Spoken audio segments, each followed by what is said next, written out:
البحار. Bismillahirrahmanirrahim. Alhamdulillah wassalatu wassalamu ala Rasulillah, amma ba'du.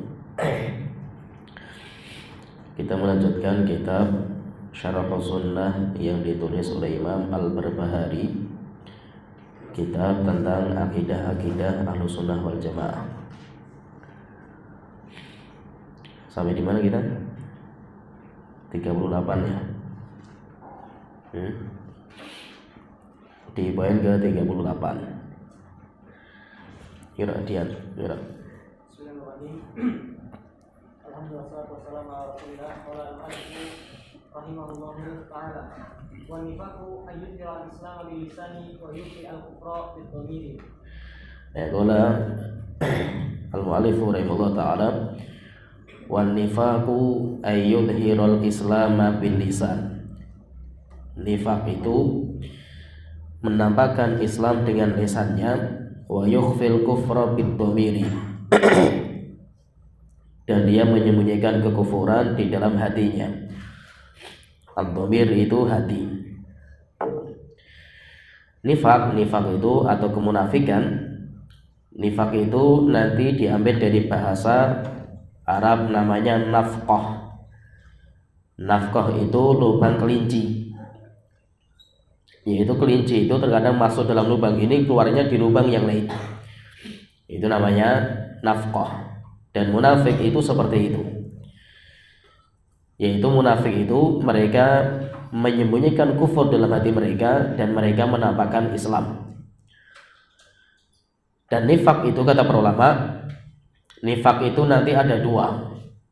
Kemunafikan itu ada dua. Yang pertama dinamakan nifak akbar, kemunafikan yang besar, yaitu orang-orang yang hatinya kufur tetapi menampakkan Islam. Dan merekalah yang dimaksudkan oleh Allah Ta'ala dalam surat Al-Munafiqun. Demikian juga ketika Allah membicarakan tentang mereka, innal munafiqina fid darkil asfali minan nar. Yaitu maksudnya siapa itu? Orang-orang yang memiliki nifak akbar. Kemudian yang kedua, nifak yang kedua dinamakan dengan nifak asghar. Yaitu apa? Yaitu amal-amal yang merupakan ciri-ciri kemunafikan. Nah, itu Rasulullah mengatakan ayatul munafik salas. Ciri sebagai seorang munafik itu 3. Idza haddatsa kadziba. Kalau ngomong dusta. Orang kalau ketika ngomong berdusta itu ciri-ciri kemunafikan. Tapi nifaknya dia itu dinamakan dengan nifak amali.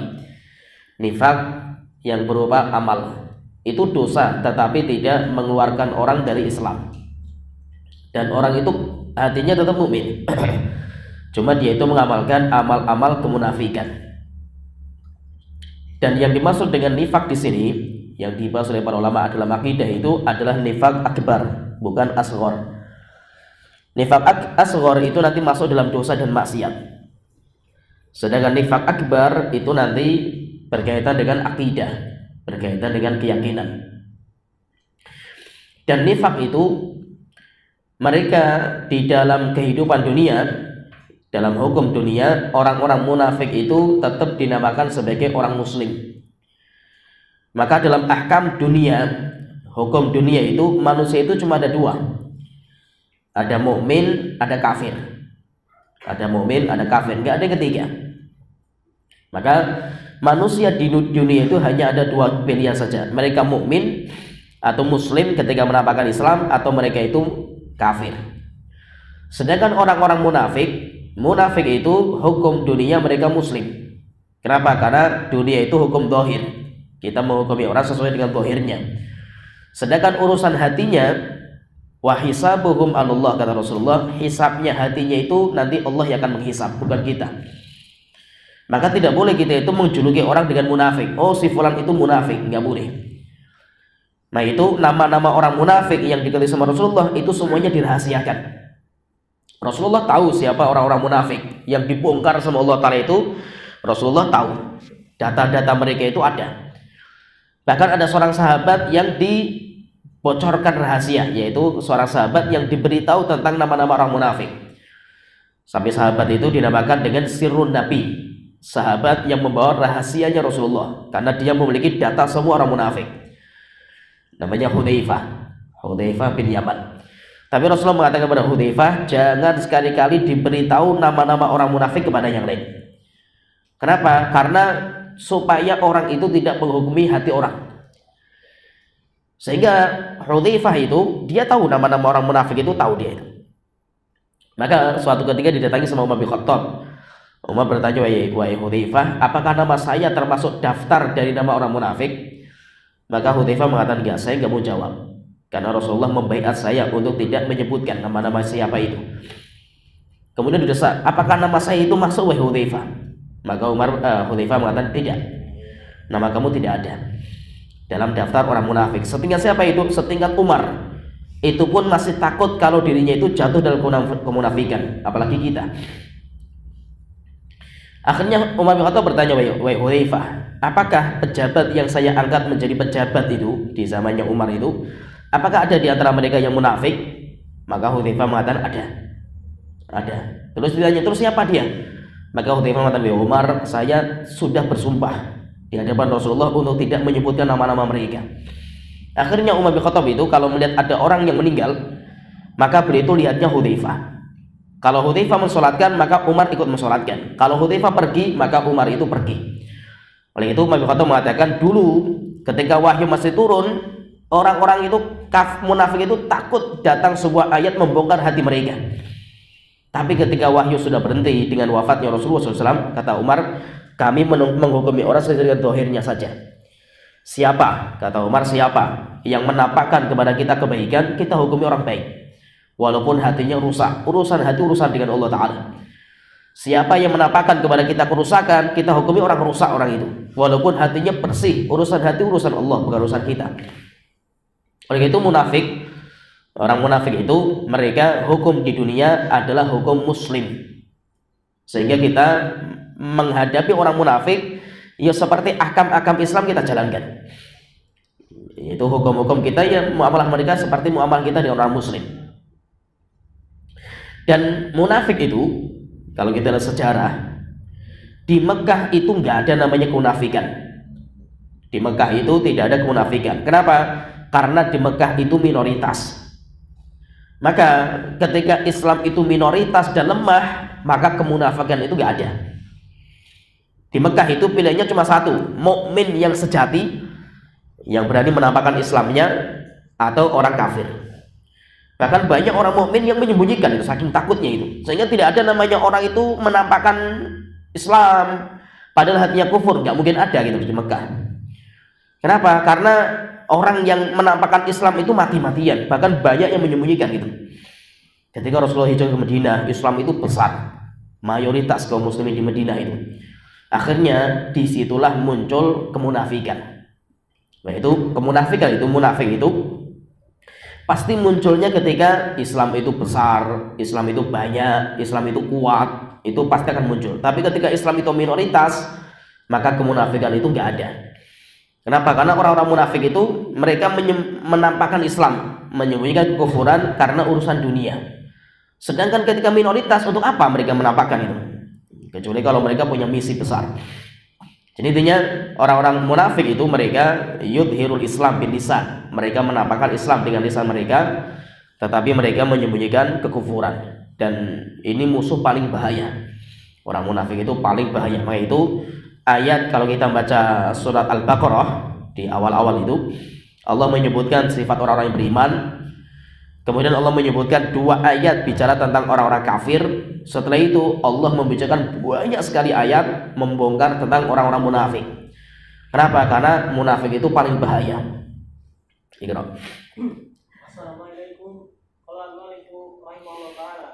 Wa alam bi anna dunya darul imani wa islamin. Wa ummatu Muhammadin sallallahu alaihi wasallam fiha mu'minuna muslimuna fi ahkamihim wa mawarithihim wa dabaihim wa salati alaihim. ولا نشهد لأحد بحقيقة الإيمان حتى يأتي بجميع شرائع الإسلام فإن قصر في شيء بذلك كان ناقص الإيمان حتى يتوب واعلم أن إيمانه إلى الله تعالى تام الإيمان أو ناقص الإيمان إلا ما أظهر لك من تبديع شرائع الإسلام.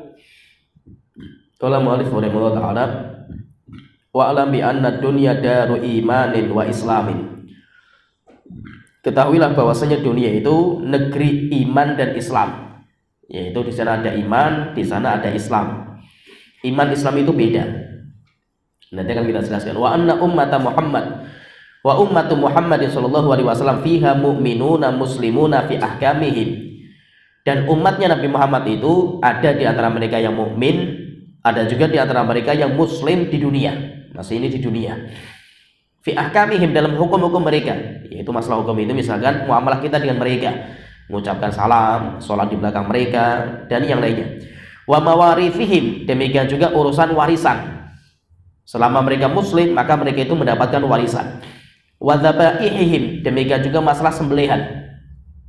Orang muslim mereka menyembelih halal hukumnya, walaupun mereka menyembunyikan kekufuran. Urusan mereka menyembunyikan kekufuran, urusan mereka dengan Allah Ta'ala. Wa sholati alaihim, demikian juga mensolatkan jenazah untuk mereka. Solat ala itu maksudnya mensolatkan jenazah. Wala nasyhadu li ahadin bihaqiqatil iman, kita tidak bisa menghukumi seseorang dengan iman yang sempurna. Orang itu mukmin sempurna. Hatta ya'tiya bi jami'i syara'il Islam, sampai dia itu bisa mengamalkan semua syariat Islam. Fa in qassara fi dzalik fi syai'in min dzalika kana naqisal iman. Tapi siapa yang dia itu kurang dalam menjalankan Islam, maka dia itu dinamakan dengan naqisal iman. Dia itu berkurang imannya. Hatta yatuba, sampai dia itu bertobat kepada Allah Ta'ala. Wa'lam, dan ketahuilah anna imanahu ilallahi ta'ala, bahwasanya keimanan dia kepada Allah Ta'ala tamal iman au naqisal iman. Di dunia itu ada orang yang imannya tam, sempurna, ada juga orang yang imannya itu naqis, berkurang. Innama adhara laka min tadyi'i syara'il Islam, kecuali kalau dia itu menampakkan kepada engkau tentang tadyi', yaitu menyanyiakan dia terhadap syariat Islam. Yaitu di sini intinya, di sini beliau membahas tentang umatnya Nabi Muhammad itu. Umatnya Nabi Muhammad itu nanti ada tingkatan, 2 tingkatan di dunia ini. Kalau tingkatan Islam itu sendiri ada 3 nanti. Agama itu ada 3 tingkatan. Yang pertama, tingkatan yang pertama dinamakan dengan Islam. Tingkatan yang pertama dinamakan dengan Muslim. Siapa itu? Orang yang menjalankan rukun-rukun Islam, syahadat, membaca syahadu an la ilaha illallah, dia Muslim, masuk dalam Islam. Ini tingkatan yang pertama. Kemudian nanti tingkatan yang kedua naik lagi nanti menjadi mukmin. Sehingga belum tentu orang Muslim itu dia mukmin. Mukmin lebih tinggi lagi derajatnya. Kemudian derajatnya lebih tinggi lagi dinamakan dengan muhsin, orang-orang yang ihsan. Ihsan itu paling tinggi derajatnya. Jadi gambarannya itu ada 3 tingkatan: ihsan, iman, Islam. Orang yang keluar dari ihsan, yaitu dia tidak masuk dalam ihsan, maka dia keluar dari lingkaran ihsan, masuk dalam lingkaran iman. Orang yang keluar dari lingkaran iman, ketika dia keluar dari lingkaran iman, bukan berarti dia itu kafir, bukan. Tapi dia itu nanti masuk dalam lingkaran Islam. Jadi kalau kita buat lingkaran itu berarti ada lingkaran kecil, lingkaran lebih besar, lingkaran lebih besar lagi. Lingkaran paling kecil yang di tengah itu namanya ihsan. Dan itu sedikit orang yang bisa sampai ke sini. Orang ketika dia itu keluar dari ihsan, maka dia masuk dalam lingkaran iman. Orang yang keluar dari lingkaran iman, maka dia masuk dalam lingkaran Islam. Kalau sudah keluar dari Islam, maka dia namanya kafir. Kafir itu kalau sudah keluar dari lingkaran Islam. Maka itu kalau kita paham ini, nanti kita gampang sekali memahami sabda Rasulullah SAW, la yazni zani hina yazni wa huwa mu'min. Tidak mungkin berzina orang yang berzina dalam kondisi dia itu mukmin. Nah, pertanyaan, berarti kalau ada orang berzina itu kafir nggak dia itu? Rasulullah mengatakan nggak mungkin orang itu berzina kalau dia itu mukmin. Tidak mungkin orang itu minum khamr, ketika minum khamr itu dalam kondisi dia itu mukmin. Kafir nggak berarti orang itu? Tidak.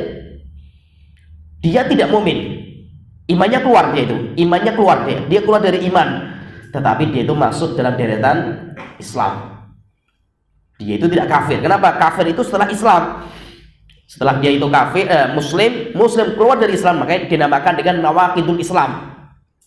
Pembatal-pembatal keislaman. Kalau sudah keluar dari Islam, maka dia itu masuk dalam lingkaran kufur. Pertanyaannya, kalau munafiknya masuknya di mana munafik itu? Munafik itu mereka masuknya di Islam. Mereka tidak mukmin. Oleh itu orang-orang Badui ketika mereka mengatakan amanna, maka Allah Ta'ala mengatakan qul lan tu'minu. Katakan, kalian itu belum beriman. Kenapa? Karena iman belum masuk di hati kalian. Walakin qulu aslamna. Katakan kami itu sudah masuk Islam, tapi jangan mengatakan kami sudah masuk iman. Kenapa? Walamma yadkhulul imanu fi qulubikum. Karena iman itu belum masuk di hati kalian. Berarti apa? Berarti kalau ada orang misalkan bersyahadat asyhadu alla ilaha illallah, kita hukumi orang itu muslim. Pasti dia mukmin enggak? Belum tentu. Belum tentu sampai iman itu masuk ke hati orang itu. Islamnya dia itu dengan membaca syahadat la ilaha illallah, lisan dia membaca, dia muslim.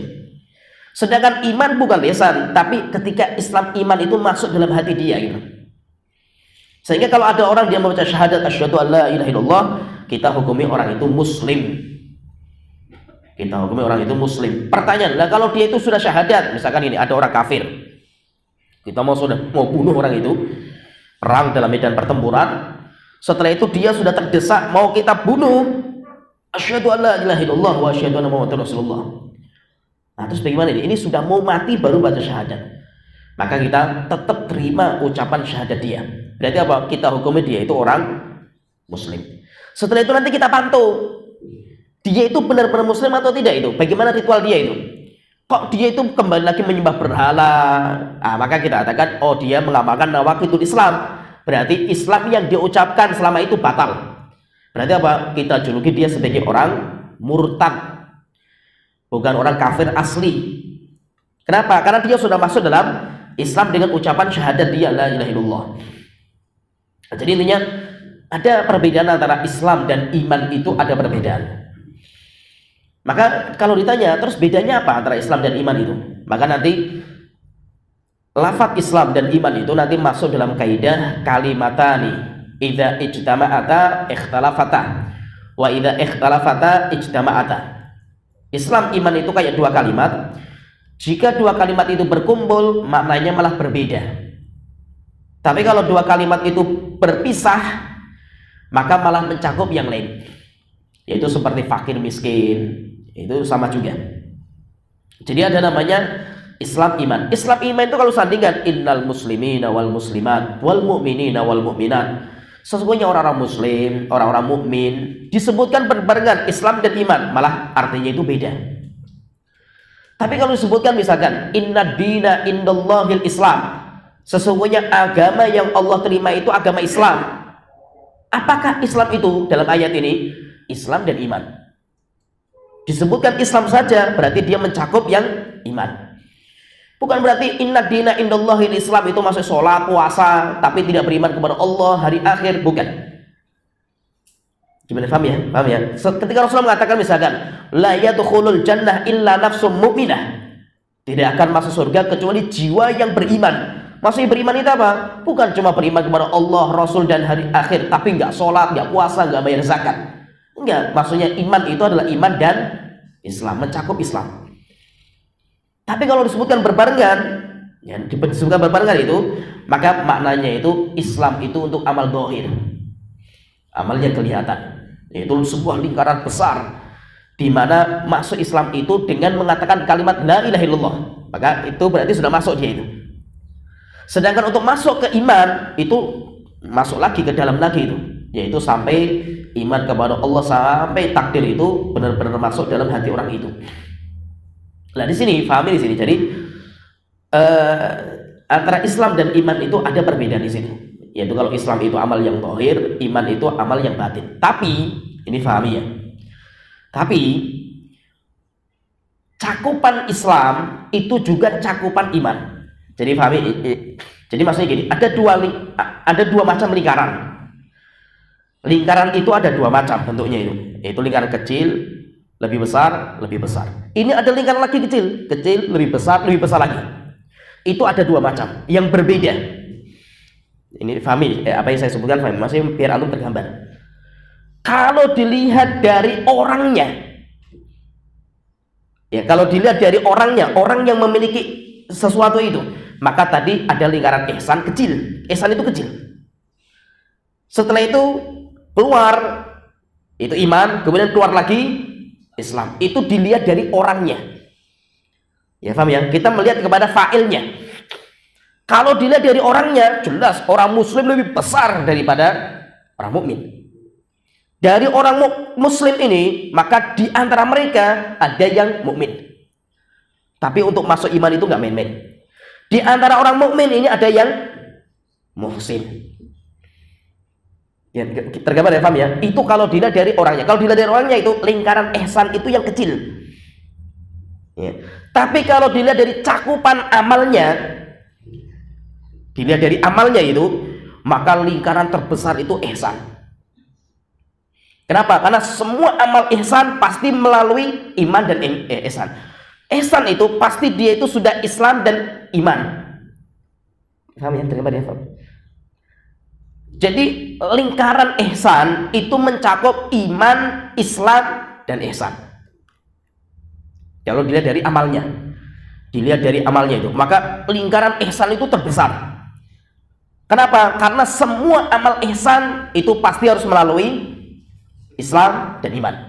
Islam dan iman itu semuanya tercakup, terangkum dalam amal ihsan. Ya, paham ya? Kemudian yaitu dari lingkaran besar ini terkerucut lagi menjadi Islam, iman, terkerucut lagi menjadi Islam. Maksudnya itu tidak semua amal iman itu masuk Islam. Ya, paham ya? Tapi kalau Islam pasti iman. Paham nggak? Tergambar nggak? Paham ya? Paham. Jadi bedakan sih, maksudnya itu antum harus bisa bedakan antara fa'ilnya, orangnya, dengan perbuatannya. Kalau orangnya kita katakan bahwa tidak semua orang muslim itu mukmin. Benar nggak? Karena lingkaran iman itu lebih kecil dilihat dari orangnya. Tapi kalau dilihat dari perbuatannya itu tidak semua Islam itu mukmin. Tidak setiap Islam itu iman. Coba ingat. Paham nggak? Kok matanya kok kayak embung semua? Jadi masih ada dua lingkaran itu, ada dua macam itu. Kalau dilihat dari orangnya itu muhsin itu kecil, paling kecil. Setelah itu keluar mukmin, kemudian keluar lagi muslim. Tapi kalau dilihat dari perbuatannya, ihsan itu besar. Kecil lagi itu iman, kecil lagi ihsan. Islam ya, benar Islam. Jadi maksudnya gini, kalau dilihat dari perbuatannya, maka semua Islam itu adalah iman. Benar ya? Kalau dilihat dari perbuatannya, semua perbuatan Islam itu masuk dalam iman. Tapi kalau dilihat dari orangnya, tidak setiap orang muslim itu mukmin. Tapi kalau orang mukmin pasti muslim. Ya, tergambar, paham ya? Maka dari itu, kalau kita bicara masalah perbuatan, baik itu ucapan, baik itu ya perbuatan badan, baik itu perbuatan hati, maka semua amal Islam itu masuk dalam iman. Oleh itu ketika ditanya misalkan, iman itu apa sih? Iman itu qaulun bil lisan. Bukan keyakinan saja loh. Ketika masuk dalam takrif iman itu, maka apa kata para ulama itu? Iman itu adalah ucapan dengan lisan. Semua amal soleh dari lisan itu masuk dalam iman. Padahal itu kan dohir itu kan Islam tadi itu. Karena apa? Semua amal Islam itu masuk dalam amal iman. Qaulun bil lisan wa amalu bil arkan wa i'tiqadun bil janan. Semuanya nanti masuk. Bahkan cabang iman itu bid'un wasittunan atau bid'un wasab'una syu'bah. Iman itu bercabang sampai 73 lebih cabang. Dan semua cabang-cabang ini Islam semuanya masuk. Semua amal Islam semuanya masuk dalam cabang-cabang keimanan. Ya, paham ya? Semua cabang-cabang keimanan masuk dalam cabang ihsan. Ya, tergambar ya? Maka siapa yang dia itu kurang dalam amal Islamnya, maka dia pasti kurang dalam amal imannya. Ya, bisa difahami? Anda paham nggak? Hah? Maka itu ada orang berkaitan masalah iman itu, berkaitan dengan masalah iman, kadar iman itu, maka nanti ada yang sempurna imannya ketika dia mengamalkan semua cabang-cabang itu. Terus bagaimana kalau ada orang itu kurang dalam amal-amal itu? Yaitu kurang dalam masalah amal-amal cabang-cabang keimanan yang banyak itu. Apakah dia itu kafir? Tidak. Kita katakan naqisul iman. Iman itu ada yang sempurna, iman itu juga ada yang berkurang. Dan itu yang menjadi perbedaan paling keras. Itu pertama kali perbedaan yang paling parah itu dalam masalah bab iman, masalah iman. Yaitu dalam masalah iman itu keras sekali nanti perbedaan dalam masalah ini. Yaitu dalam menjuluki gini. Kalau ada orang mukmin, dia berbuat dosa besar. Ada orang mukmin dia berzina. Itu kita juluki apa ini? Ada orang yang berzina, ada orang mukmin berzina, zina dosa besar. Itu kita juluki apa ini? Maka terpecahlah kaum muslimin itu menjadi 3 akidah. Yang pertama akidah Khawarij dan Mu'tazilah. Ini kita kelompokkan jadi 1, Khawarij dan Mu'tazilah. Khawarij dan Mu'tazilah sama dalam hukum akhirat. Orang mukmin yang berbuat dosa besar hukum akhirat kafir, kekal neraka jahanam. Kita antara Mu'tazilah dan Khawarij. Mereka berbeda dalam hukum dunia. Kalau di dunia mereka apa? Ada orang mukmin dia, orang mukmin tapi dia berzina. Maka nanti dalam hukum dunia Mu'tazilah mengatakan manzilah baina manzilatin. Orang itu di tengah-tengah. Enggak mukmin, enggak kafir, tapi ada tengah-tengah itu. Siapa itu? Orang mukmin yang berbuat dosa besar. Tapi hukum akhiratnya bagi orang Mu'tazilah kekal neraka jahanam. Sedangkan orang-orang Khawarij menghukumi orang mukmin yang berbuat dosa besar di dunia langsung kafir. Orang-orang mukmin berbuat dosa besar kafir. Kenapa kafir? Karena Rasulullah mengatakan tidak mungkin orang berzina dalam kondisi mukmin dia itu. Berarti apa? Kalau nggak mukmin berarti kafir. Kalau nggak mukmin berarti kafir. Maka kalau orang Khawarij mengatakan kafir kekal neraka jahanam. Berarti kalau hukum akhirat sama dengan Mu'tazilah. Ini kelompok yang pertama. Kelompok yang kedua, mereka mengatakan orang yang berbuat zina itu imannya sempurna. Sehingga apa? Pelacur itu imannya sama dengan Nabi Muhammad SAW. Karena iman itu satu. Iman itu satu. Nggak bercabang-cabang iman itu. Jadi kelompok seperti ini namanya Murji'ah. Murji'ah nanti terbagi menjadi 4 golongan di antara mereka. Sedangkan Ahlus Sunnah wal Jamaah itu ketika melihat ada orang mukmin dia berbuat dosa besar, berzina, minum khamr dan yang lainnya, maka Ahlus Sunnah mengatakan mereka itu mukmin naqisul iman. Orang mukmin tapi imannya berkurang dengan dosa itu.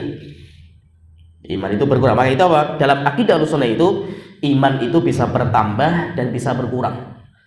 Bertambah ketika kita itu melengkapi semua cabang-cabang keimanan kita amalkan. Berkurang ketika kita itu banyak meninggalkan cabang-cabang keimanan, akhirnya iman kita itu berkurang. Jadi intinya dalam masalah iman Ahlus Sunnah wal Jamaah itu mereka mengatakan bahwa orang mukmin yang berbuat dosa besar tidak kafir. Kenapa tidak kafir? Karena dosa itu tidak menyebabkan hilang pondasi iman. Pondasi iman masih ada tapi nggak sempurna, banyak kekurangan. Jadi nanti ada yang mengurangi iman itu ada. Jadi ada perkara yang membuat iman itu turun atau berkurang, yaitu apa? Dosa dan maksiat. Tapi dosa itu ada 3. Dosa itu ada 3. Jadi ada dosa yang sifatnya itu yaitu kayak pohon itu dicabut sampai seakar-akarnya, hilang semua. Jadi dalam hati itu iman sudah nggak ada, sampai akarnya pun jebol semua lah itu. Dengan dosa yang model seperti itu. Apa itu? Kalau itu sudah masuk dalam bab namanya nawaqidul Islam, kufur, syirik, kemudian istihza, itu semuanya mencabut iman sampai akar-akarnya. Siapa yang berbuat itu, kafir orang itu. Imannya habis, hilang sampai akarnya hilang. Kemudian yang kedua, dosa yang menyebabkan kurang imannya itu akan berkurang itu dinamakan dengan kabair, dosa besar. Kalau dosa besar itu kayak pohon dipotong, dahannya itu dipotong, batangnya dipotong, tapi masih ada akarnya, kemungkinan dia bisa tumbuh lagi. Jadi maksudnya apa? Asal imannya itu masih ada. Tapi apa? Dengan dia berbuat dosa dan maksiat, akhirnya dia terancam dengan azab neraka jahanam. Dia itu terancam. Kemudian yang ketiga, yang mengurangi iman itu adalah shaghair, dosa kecil. Orang berbuat dosa kecil imannya berkurang, tetapi tidak sampai orang itu diancam dengan azab neraka jahanam. Assalamualaikum warahmatullahi wabarakatuh. Wassalatu ala man mata min ahli al-qiblati sunnatun. Wal marjumu waz-zani waz-zaniyatu walladhi yaqtulu nafsahu wa ghayruhu min ahli al-qiblati wasaqranu wa ghayruhum. Wassalatu alaihim sunnatun. Ya, qala mu'allif rahimahullah, wassalatu ala man mata min ahli al-qiblati sunnatun. Mensolatkan orang-orang yang meninggal dunia dan dia itu ahlul kiblat. Ahlul kiblat itu apa? Orang yang punya kiblat Ka'bah, yaitu orang yang muslim. Dia itu kiblatnya Ka'bah dan dia pernah sujud kepada Allah Ta'ala. Maka mensolatkan mereka itu hukumnya sunnah. Tapi sunnahnya itu maksudnya apa? Sunnah secara individunya. Tapi kalau secara golongannya itu namanya masuk dalam dinamakan dengan fardu kifayah. Fardu kifayah itu dilihat bukan per individunya, tapi dilihat per golongannya. Maksudnya apa? Kalau sudah ada orang yang menegakkan dan cukup orang itu, maka yang lain gugur kewajiban. Tapi kalau secara personalnya si A, si B, si C, hukumnya apa? Hukumnya sunnah. Saya misalkan mensolatkan jenazah, apa bagi saya hukumnya? Sunnah. Tapi bagi golongan orang muslim, maka hukumnya menjadi fardu kifayah. Kalau sudah menjalankan, ya sudah, bagi saya sunnah gitu. Sholat jenazah bagi saya sunnah, tidak diwajibkan. Nah, bagaimana dengan orang yang berbuat dosa besar? Apa hukum mensolatkan mereka? Maka secara personal itu juga hukumnya sunnah. Gimana? Faham ya masa itu? Wassolatu ala man mata min ahlil kiblati sunnatun. Sunnah mensolatkan orang-orang yang dia itu punya kiblat, yaitu maksudnya orang muslim. Bagaimanapun dia mati, maka cara matinya kayak apa? Wal marjum, bahkan orang itu matinya dengan cara dirajam. Wazani, orang yang berzina. Wazaniyatu, laki-laki berzina, perempuan berzina. Walladzi yaqtulu nafsahu, atau orang yang bunuh diri. Wa ghairuhu min ahlil kiblati, dan yang lainnya dari orang-orang yang masih muslim. Wasakranu wa ghairuhum, demikian juga orang yang mabuk mati dalam kondisi minum khamr dan yang lainnya. As-sholatu alaihim sunnah, mensolatkan mereka itu hukumnya sunnah secara per individunya. Tapi khusus bagi orang-orang pelaku dosa besar, maka hendaknya tokoh masyarakat itu tidak mensolatkan. Tujuannya untuk apa? Lizajar. Dinamakan oleh para ulama itu untuk zajar. Zajar itu apa? Untuk memberikan peringatan bagi orang-orang yang masih hidup, supaya tidak main-main dalam masalah ini. Tapi bukan berarti orang muslim meninggalkan semuanya, tidak. Rasulullah ketika yaitu bertanya, ada orang meninggal, tanya, apakah dia itu punya hutang? Ada. Dia punya warisan nggak? Ada. Apakah warisannya cukup untuk bayar hutang? Nggak cukup. Maka Rasulullah mengatakan, shollu li akhikum, sholatlah kalian. Rasulullah perintahkan kepada para sahabat, sholatlah kalian untuk sahabat kita ini. Tapi kalau saya nggak sholat, bukan berarti Rasulullah itu nggak sholat, para sahabat tinggalkan semuanya. Kalau Rasulullah dan para sahabat tinggalkan semuanya, dosa malam. Kenapa? Karena hak muslim masih ada. Ya, paham ya? Hak muslim masih ada, kecuali kalau dia sudah keluar dari Islam. Tapi ini hak muslim masih ada, maka orang muslim harus mensolatkan, karena itu haknya mereka. Namun kita katakan apa? Bagi orang yang menjadi tokoh masyarakat itu, tidak mensolatkan sebagai peringatan bagi orang-orang muslim yang lain, jangan berbuat seperti itu. Contohnya misalkan, boleh nggak masjid itu dikasih pengumuman, orang yang nggak sholat di masjid nggak boleh sholatkan di masjid, boleh nggak? Jadi tiba-tiba ada orang meninggal mau sholatkan di masjid, kurang ajar, nggak boleh. Hidup saja nggak pernah ke masjid, mati pengen ke masjid gitu. Nah, takmir masjid bikin peraturan kayak gitu, boleh nggak? Boleh nggak? Boleh. Boleh nggak? Boleh. Kenapa? Karena sebagai peringatan bagi orang-orang muslim yang masih hidup. Enak saja, hidup nggak pernah ke masjid, mati mau di masjid, kan kurang ajar kan gitu. Akhirnya nggak boleh, kecuali bagi orang yang mukanya batang hidungnya pernah kelihatan di masjid. Nggak pernah kelihatan, nggak boleh ke masjid. Yaitu mati nggak boleh sholatkan di masjid. Boleh sebagai apa? Peringatan bagi mereka. Tapi bukan berarti apa? Orang muslim nggak ada yang mensolatkan. Enggak, tetap disolatkan. Tetap disolatkan. Kenapa? Bagaimanapun mereka muslim, punya hak. yang harus kita tunaikan, termasuk hanya apa? Kita sholatkan jenazah. Nah itu intinya, mensolatkan jenazah itu nanti kita bisa melihat hukumnya itu secara individu perorangan, maka itu hukumnya sunnah. Tapi secara golongan itu hukumnya fardu kifayah selama dia muslim. Tapi kalau dia meninggal dalam kondisi dosa dan maksiat, maka bagi tokoh masyarakat itu hendaknya meninggalkan itu untuk zajar, yaitu sebagai peringatan bagi orang-orang yang masih hidup. Dan fahami di sini yang dimaksud dengan ahlul kiblat itu apa? Ahlul kiblat itu orang yang muslim, Islamnya belum pernah batal. Kalau Islamnya sampai batal, maka dia sudah keluar dari lingkaran Islam kan itu, masuk ke lingkaran kafir. Lingkaran kafir sudah tidak boleh disolatkan. Kalau kita tahu, pertanyaan gini, terus bagaimana kalau seandainya kita itu tahu si A itu musyrik? Kenapa? Karena dia itu dukun, dan ritual dukunnya itu sudah sampai syirik, nggak main-main. Saya tahu sekali itu. Terus bagaimana bagi saya? Bagi saya tidak boleh disolatkan. Karena saya tahu dia, siapa dia itu. Tapi kalau bagi yang lain nggak boleh meninggalkan, harus ikut mensolatkan. Kenapa? Karena kesyirikan dia itu tersembunyi. Ya paham ya? Kesyirikan dia itu tersembunyi. Ya saya tahu, tapi teman-teman yang lain nggak tahu kan itu. Sehingga teman-teman yang lain sholatkan nggak ada masalah. Tapi kalau saya yang tahu, saya nggak boleh. Termasuk misalkan ini, saya sholat di belakang imam. Selama imam saya itu muslim, hatta pelaku dosa dan maksiat, boleh saya sholat di belakang dia. Tapi kalau imam saya itu sudah kafir, dia itu sudah mengamalkan amal yang sudah keluar dari Islam, saya tahu, maka saya tidak boleh sholat di belakang dia. Ya paham ya? Kenapa? Karena dia bagi saya, karena ilmu yang saya ketahui, dia sudah kafir, keluar dari Islam, sehingga tidak boleh saya sholatkan, tidak boleh juga saya sholat di belakang dia. Tapi kalau bagi yang lain nggak ada masalah. Kalau bagi yang lain nggak ada masalah. Jadi perlu dibedakan. Maksudnya yang dimaksudkan dengan ahlul kiblat itu orang yang zahirnya muslim dan belum terbatalkan dengan amal-amal pembatal keislaman. Pertanyaan, terus bagaimana dengan amal-amal yang para ulama khilaf, membatalkan Islam atau tidak? Contohnya misalkan apa? Tarikus sholah, orang yang meninggalkan sholat.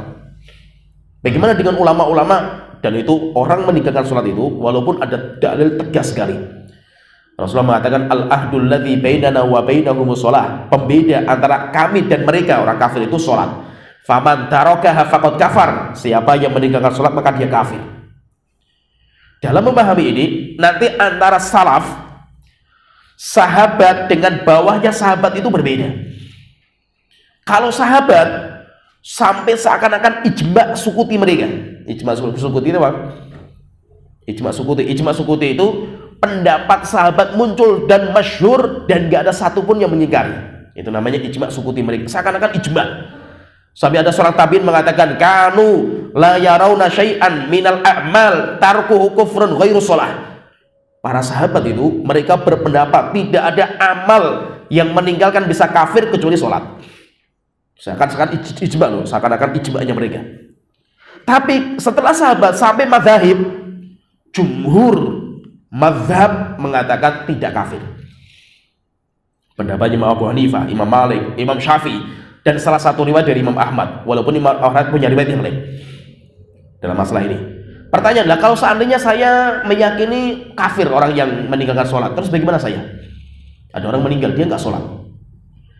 Maka kalau seperti ini masalah khilafiyah, maka kita boleh mensolatkan. Tapi kalau masalah yang tidak khilaf, dia menjadi dukun, itu nggak ada khilaf di antara para ulama. Dia sampai mengamalkan ritual syirik, itu dengan kesepakatan para ulama, nggak ada khilaf dalam masalah ini. Saya tahu dia itu dukun, maka saya tidak boleh sholat di belakang dia. Kalau dia mati, nggak boleh saya sholatkan. Tapi kalau dalam masalah khilafiyah, saya boleh mensolatkan dia dan saya boleh sholat di belakang dia. Kenapa? Karena masalah meninggalkan sholat itu khilafnya panjang memang di antara para ulama. Hatta ulama-ulama mutakhirin lah zaman sekarang itu, antara Syekh bin Baz, Utsaimin, Syalbani, itu pun mereka berbeda pendapat tentang bagaimana memahami tarikus shalah. Faman tarakaha, siapa yang meninggalkannya. Meninggalkan itu apa? Meninggalkan itu apa? Kalau kata Syalbani mengatakan meninggalkan itu jumlatan, secara jumlah, gak pernah sujud kepada Allah walaupun sekali, itu namanya orang meninggalkan. Syekh Utsaimin mengatakan enggak, namanya orang meninggalkan itu kalau aghlabiyahnya, Yaitu kalau dia itu mayoritasnya lebih sering meninggalkan daripada tidaknya, baru bisa dinamakan kalimat meninggalkan. Kalau Syekh bin Baz mengatakan enggak, hatta satu sholat. Orang tidak sholat sekali dengan malas dia, maka sudah bisa dinamakan meninggalkan sholat, maka dia kafir. Kata Syekh bin Baz, kafir. Orang meninggalkan sekali sholat kafir. Berarti apa? Ini masalah khilafiyah panjang di antara para ulama. Terus bagaimana sikap kita? Kalaupun kita mengatakan kafir, boleh nggak kita sholatkan? Boleh. Karena kufurnya itu dalam masalah khilafiyah, yaitu menghukumi dia kafir itu masuk dalam ranah khilafiyah. Ya, qala mu'allif rahimahullah ta'ala, wala yakhruju ahadun min ahlil qiblati minal Islam. Tidak ada seseorang dari orang muslim yang kiblat mereka Ka'bah bisa keluar dari Islam hatta yaruda ayatan min kitabillah, sampai dia itu mengamalkan pembatal keislaman. Di antara pembatal keislaman apa? Dia menolak ayat Al-Quran. Maksudnya menolak ayat Al-Quran itu ayat yang muttafaq bainal ulama, ayat yang disepakati oleh para ulama. Sedangkan ayat-ayat yang dikhilafkan oleh para ulama tidak, karena itu masalah khilafiyah. Contohnya misalkan orang yang mengatakan Bismillah itu bukan Bismillahirrahmanirrahim, tidak masuk dalam ayat Al-Fatihah. Sehingga kalau saya baca Al-Quran ya saya nggak baca Bismillah, baca Al-Fatihah. Kenapa? Pendapat saya nggak masuk itu, yaitu Basmalah itu nggak masuk dalam surah Al-Fatihah. Apa hukumnya orang itu menolak Bismillahirrahmanirrahim dalam surah Al-Fatihah? Kita katakan itu masalah khilafiyah di antara para ulama. Tapi kalau ada orang mengatakan saya itu nggak percaya Bismillahirrahmanirrahim itu dalam sebuah surat, termasuk surat An-Naml, maka kita katakan kafir orang itu. Kenapa? Karena sepakat ulama bahwa Bismillahirrahmanirrahim itu masuk dalam surat An-Naml, dalam suratnya Nabi Sulaiman, innahu min Sulaiman wa innahu bismillahirrahmanirrahim. Sepakat, nggak ada khilaf. Tetapi kalau Bismillahirrahmanirrahim di awal surat itu masalah khilafiyah, maka siapa yang menolak maka tidak bisa dikafirkan. Itu nanti pembahasan ini namanya nawaqidul iman. Dan belajar nawaqidul iman itu belajar paling tinggi, ilmu paling tinggi itu dinamakan dengan ahkam, yaitu masailul ahkam, yaitu berkaitan dengan ahkam itu maksudnya apa? Menghukumi orang. Jadi ilmu menghukumi orang itu ilmu yang paling tinggi. Kalau ilmu hadis nanti masuk dalam kitab namanya Jarh wa Ta'dil, itu kitab yang paling tinggi, gak main-main itu. Kenapa? Karena orang bicara tentang masalah hukum manusia itu harus dengan ilmu, harus dengan keadilan, harus dengan maslahat. Dan itu gak main-main, itu gak mudah. Orang bicara tentang manusia itu gak mudah. Kalau kita keliru bahaya.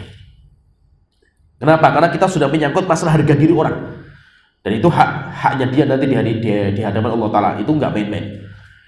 Nah itu bicara tentang hukum orang itu jangan sembarangan orang masuk di sini. Tidak sembarangan. Orang kalau belum kokoh ilmunya tidak boleh masuk. Termasuk apa? Ya dalam ilmu hadis misalnya Jarh wa Ta'dil, nggak boleh sembarangan orang masuk di ilmu Jarh wa Ta'dil. Sampai kokoh dulu ilmunya. Kenapa? Karena itu sudah juluki orang.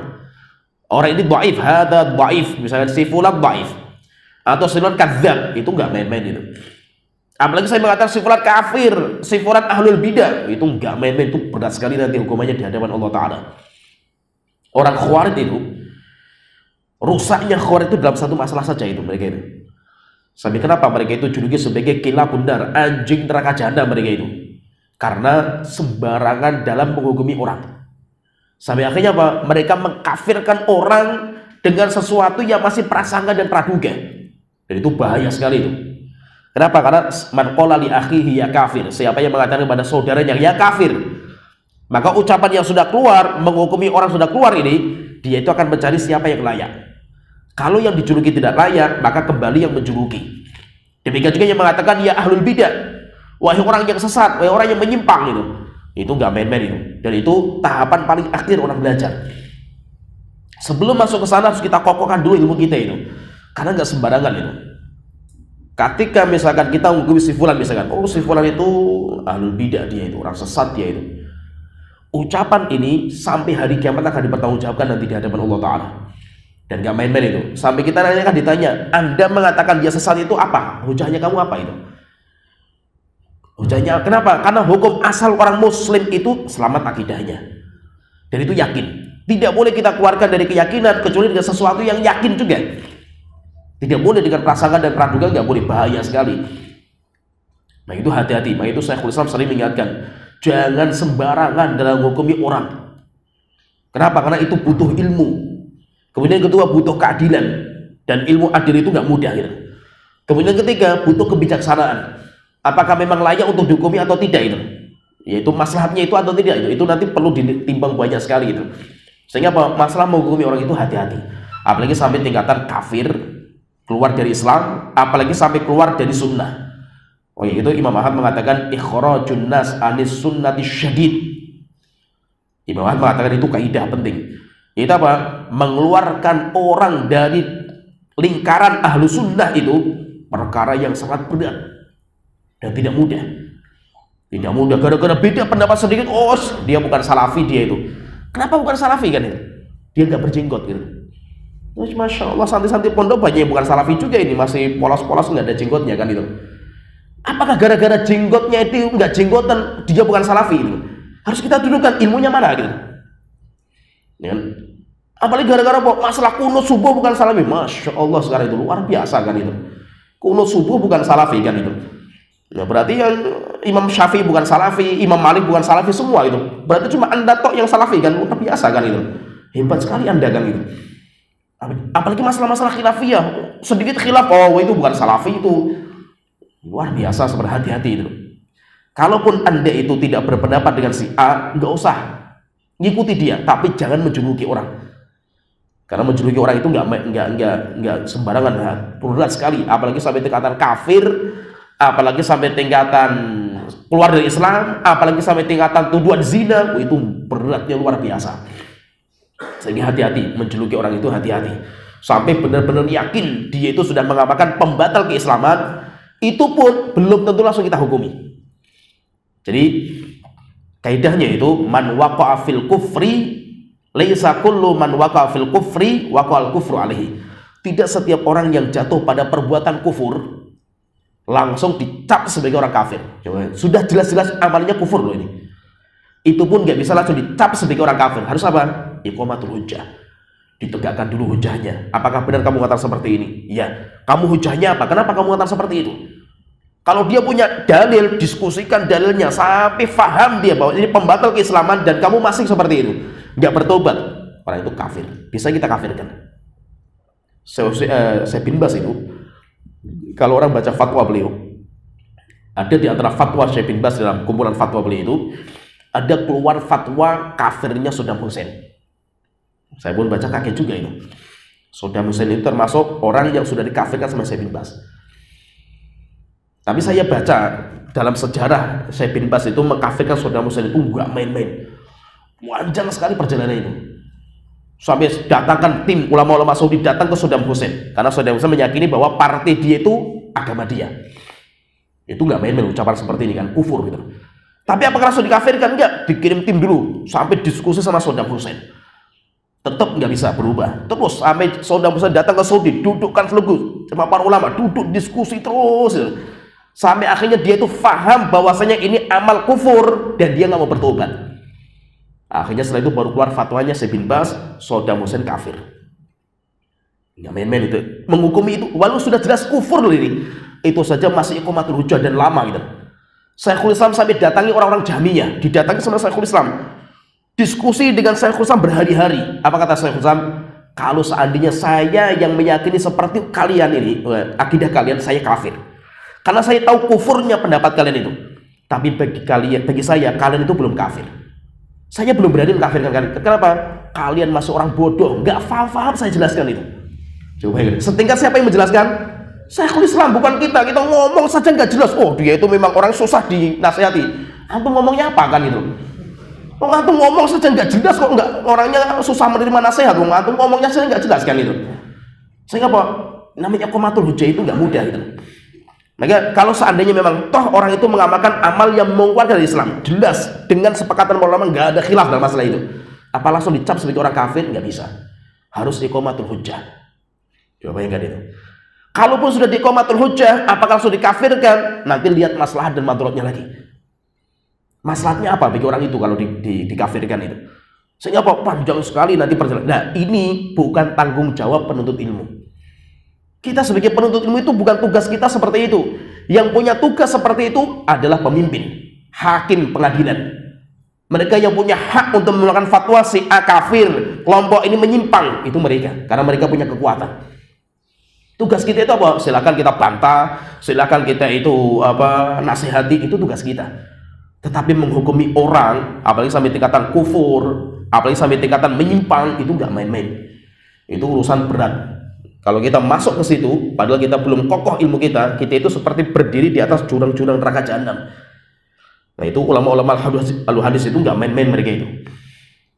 Kata Imam Ibnu Daqiq Al-Id, beliau mengatakan a'radul muslimin, harga diri seorang muslim itu hufratun min hufraniron, seperti jurang neraka jahanam. Yaqumu ala safiriha ta'ifatan, berdiri tegak di atas lubang itu dua golongan manusia. Al-hukam, hakim pengadilan. Yang kedua, al-muhadithun, ulama al-hadith. Ketika mereka mengatakan si dhaif, itu mereka sedang berdiri di jurangnya neraka jahanam. Kalau mereka berbicara itu karena agama, dia selamat. Tapi kalau dia berbicara seperti karena hasad atau karena ya masalah kebodohan, dia masuk neraka jahanam, gak main-main itu. Itu sampai ada seorang ulama itu ketika mengkaji kitab masalah jarh wa ta'dil, Imam Abi Hatim, ketika mengkaji kitab jarh wa ta'dil itu, dia menyebutkan kepada muridnya, si A ini ini adalah dhaif, si A ini adalah mungkar hadisnya dan yang lainnya. Tiba-tiba datang orang, Syekh, Anda bicarakan si A, si B, si C, dia sudah pada meninggal, mungkin dia sudah pada masuk surga, itu kok Anda masih bicarakan aibnya orang itu kan? Itu bergetar, dia mendengar kalimat seperti ini, bergetar sampai jatuh bukunya itu. Setelah itu beliau mengatakan, lauladin, jika bukan karena bela agama, saya pun tidak mau memaparkan diri saya untuk diazab di neraka jahanam. Saya membicarakan si A dan si B itu, saya itu sedang dipaparkan di neraka jahanam saya itu. Tapi jika bukan karena agama, saya pun nggak mau seperti itu gitu. Tapi saya ini seperti ini karena agama, saya ingin membela agama gitu. Sehingga apa? Nggak main-main. Sehingga kita bicara masalah harga diri orang itu, maka ilmu, keadilan, adil itu apa? Kita itu bukan karena ada keinginan jiwa kita untuk menghancurkan si A dan si B, itu bukan gitu. Murni kita itu adil gitu loh. Menimbang-nimbang sesuatu itu sesuai dengan porsinya.